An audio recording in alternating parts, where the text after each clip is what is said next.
Hey everyone, welcome to another video. This one is gonna be a little bit different. I thought I would just chat over this time lapse because frankly, I was kind of in a hurry when I made this piece. I'm in a local art show that's starting soon and I needed to make one more piece. So I decided to make another one of my nighttime landscapes. Now, just as a side note, if you hear any purring or meowing or barking, I'm actually doing this in our office. So you might hear the pets a little bit here and there. So if you would like to see a video where I'm making this piece and I'm actually chatting while I make the piece, I'm gonna link that one here because like I said, this one is super similar to that one. But I just thought I would casually chat with you here today. Now, I definitely thought filming this video with no talking would make this piece take a lot less time, but it still took me several hours. I'm not sure of the exact number, but I'm gonna guess it took like 5 or 6 hours, and I didn't even have to spin the handspun yarn for that.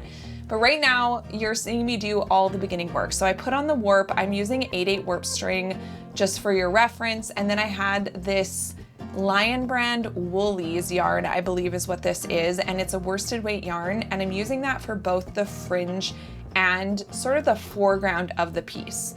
And I'm just doing plain weave because this is going to be a really good canvas to needle felt on top of. And then what it also does is it allows me to use less of the hand spun yarn. Plus, this yarn provides more of a flat surface versus a textured surface, which is what the handspun yarn is gonna do. Now, one thing I've discovered after making a few pieces like this is that it actually is kind of better to weave in the handspun yarn at the end, but this piece, I'm actually going to be needle felting into some of the handspun yarn as well. So that's why I decided just to weave it right off the bat. But with some of the other pieces where it's just sort of handspun yarn and then a needle felted section, I'm finding that it's better to do that part, the needle felting part first, because it does make the piece shrink. So when you go to weave in the handspun yarn, then it's at that shrunken width and it's gonna make the sides straighter. But for this one, I'm just doing it all the weaving at the beginning. I really love this yarn. When I hand spun it last year, I was so unsure about it because it's very cool toned and it is a darker yarn. So I was worried that it wouldn't provide enough interest for this piece, but I put a bunch of white in there. And when I plied it with an off-white yarn because I wanted those little peaks of off-white string, I should call it, to act as sort of stars in the sky, and I think it's pretty successful. Now, I did strategically weave this yarn in for this piece. I was finding that there were too large of sections without the white, so I did sort of pick through the yarn to find pieces that had a little bit more white in there. And then that dark section you're seeing sort of at the top right is where I will needle felt the moon. So at least it's not just straight up dark the whole time. Okay, quick cleanup apparently.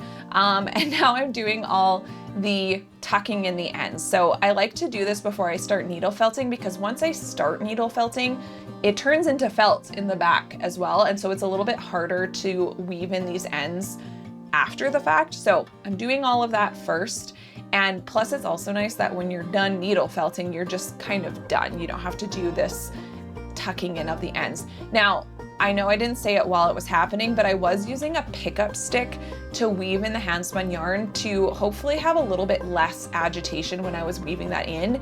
And I find that works pretty well, but it is still a bit challenging on a frame loom and specifically on a frame loom that doesn't have adjustable tension, because what ends up happening is you can't open that shed stick all the way. And what I mean by that is stand up completely vertically, because it starts to sort of pull on that top notch bar a little bit too much. And I don't like how it starts to bend that. So that's where I was only tipping it up a little bit, but it still helps. And it still means that the handspun yarn is getting less agitation. So we've moved on to needle felting. And if you're unfamiliar with needle felting, I'm gonna put a video right here that explains it a little bit more in detail. And I'm just needle felting right onto this piece. The warp strings don't affect it in any way. But what needle felting is, if you're not familiar with it, is you have to use a special needle called a felting needle. There are different types. I use one that I believe is just a simple triangle shape, and I think it's a fine needle because I'm using extra fine merino wool to do all my needle felting, but it has little burrs on the end. And basically what it does is as you poke it in and out of what you're needle felting into, it tangles up the wool and turns it into felt. So there are two different types of felt. There's needle felting and then there's wet felting. So needle felting is perfect for this type of application, and you'll see needle felting done in little 3D animals and things like that. But it's not quite as permanent as wet felting. So needle felting is kind of like back combing your hair, where you're knotting it up super tight. And in the case of wool, it would be really hard once I've felted this quite a bit to undo that. But I probably could, if I tried hard enough, still pull the felt off of the piece. What wet felting does is it basically takes heat and agitation and turns it into a much more permanent felt. So that would be great for things like boots or purses or just things that need to be a lot stronger, because it is a stronger form of felt. So anyway, I made this piece a little bit different than the first one, and I did that on purpose because one of the things that you'll see me do shortly here is I made it so that the opening of the tent faced the middle of the piece this time, whereas the other piece that I made like this, the opening of the tent was facing the outside. And when I was finished it, while I still love that piece, I just felt like it felt a little bit strange that it wasn't facing the middle. There's something that makes it feel, I don't even know what the word is, maybe a little bit more welcoming when the opening of the tent was facing the center of the piece versus the edge, if that makes sense. So these mountains, I'm doing a lot of layering, and that's one thing I'm sure that painters do this as well, but I'm not a painter. I paint with wool. I don't paint with paint. But I'm finding that the more layering that I do, the more depth is in the piece, because it's not just sort of slapping on one solid color. And now that could be a strategy if that's the look you're going for, but I really wanted this to look painterly.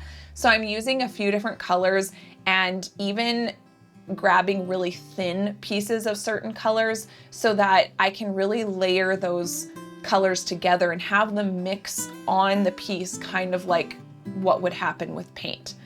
Now I've started the tent and I'm using, I restarted it apparently, but I'm using a darker yellow for the main part of the tent, and then I use a lighter yellow for the opening, just to have some distinction between what is the main part of the tent and then the opening of the tent. So that's another way to layer, but that's all the layering I did for the actual tent itself.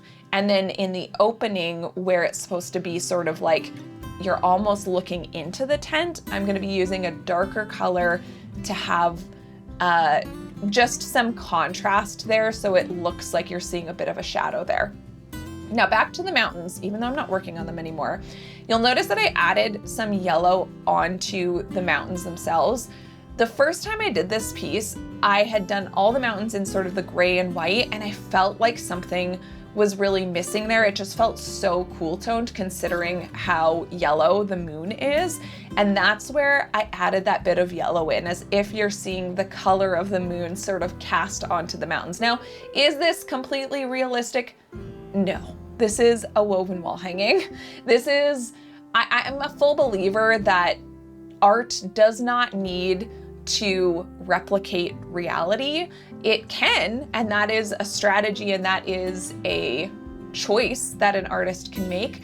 But for my pieces, I want them to feel a little bit whimsical, a little bit like a fantasy, like a dream, like something that you would love to jump inside of that, you know, looks a little bit magical and I hope like welcoming, but there's something nostalgic about this piece for me as well. It's funny because I didn't grow up camping in tents. Let me know in the comments below. Were you a tent camper or were you a like camper, trailer or camper or motorhome camper? Because I grew up camping mostly in a trailer, but I have this distinct memory of our trailer had bunk beds, and there was one night when I was falling asleep and my parents were still outside because I was younger. They were still outside of the campfire. And I remember falling asleep in the lower bunk in our trailer and just like seeing the fire out my window. And if you're someone who wears glasses and you're nearsighted, you know that when you take your glasses off, it's sort of like this, all the lights turn into these really funny, like glow looking things, like nothing is really like distinctly outlined. But I remember falling asleep, looking at the fire, and I still have that memory. And it was just one of those moments that I feel like is kind of magical to me, where I was just like, this is awesome that I am camping and I just get to fall asleep looking at this campfire. So I think that's what this piece kind of reminds me of. And I legitimately get to see moons that kind of look like this moon. I know it's like so bright and so yellow, but there are nights where I look out the back of our house and I get to see just this bright yellow moon, and it's kind of awesome. So back to the piece itself. You'll notice I'm adding some browns in, and that is just to provide a bit of like, there is ground here, it's not just the mountains. And I think it really helps define that area of the tent and the fire. And you'll have noticed that I flipped the piece over at one time to needle felt on the back a bit. I find that sometimes like the wool needs to wrap around the edges, so I'll needle felt on the back a little bit just to make sure it stays in place where I want it to. And then on that top bit of the right mountain, I added a little bit more thickness because I was noticing I could really see the bumps of the handspun yarn underneath it, and that just wasn't my favorite. So I decided to just add a little bit more thickness there. And then I tried to soften that line between sort of the top of that right mountain and the bottom of it. I was having a hard time sort of fading it into the dark colors. So that's where I went back to it and just started adding more layers. But this is looking pretty good to me. It's fun to watch this in fast motion after, because needle felting truly just takes so long. Even when I'm not talking as I'm doing it, I do really find it takes the time that it takes, because you can't really do it any faster. I have wondered, and let me know in the comments down below if you've ever used like a needle felting machine. Like, I think there's needle felting guns, kind of like tufting guns, where it's like electric and it'll needle felt for you faster. I don't know if that would work very well, but if you've ever used one, let me know, because I would love for that process to take less time. I have a dream of making a much larger version of this, but whenever I needle felt even a small piece and it takes this long, I just think, I don't know if I can do it. So we moved on to the dowel. I stained this one a really dark color because I feel like it just goes so well with the piece, and I didn't want to sort of have a stark light color dowel at the end. And it's almost done. I will put a photo at the very end of this so that you can see it in its full glory. You'll see it on the table here as well, but this is what the back looks like. You can see that the needle felting goes all the way through the piece, so it's kind of fuzzy texture on the back. And I am tucking in the warp strings on this one because it was a single warp. Sometimes when the warp, there's too much of it, I won't tuck them back in, but this one I did. So now we've got a hanging string, and it's sort of the finishing touches of this piece. And what I'm about to do, which you don't get to fully see here since it's just a top-down shot, is I do steam out the fringe in this case because it is a wool blend yarn. So I just used my steamer, I steamed it out so it would be straighter, and now I'm just trimming up that fringe to be all one length, and that's that. Thank you so much for watching, and if you like this video, check out this one next.